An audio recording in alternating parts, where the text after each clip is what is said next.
እንግዲህ የምንገኘው በወንዞች ዳርቻ ልማት ላይ ነው።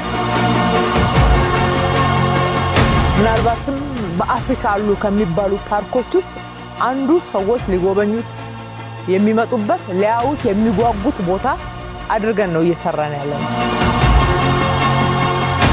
አዲስ አበባ ውስጥ ከሌላ ቦታ መጥቶ የሚገባ ወንዝ የለም። ከዚህ ተራራ ውስጥ በሚመነጩ ምንጮች ነው ወንዝ የነበረው በፊት። እዛ ጋር መርከብ ሬስቶራንት አለ፣ እዚህ ደግሞ አክምባሉ አለ። ያጠፍሻለ ከጀልባ ጉዞ የሚደረግበት ባክ ቱ ኦሪጂን ያለው አካባቢው አዲስ አበባ ነገዋ በጣም ያጓጓል።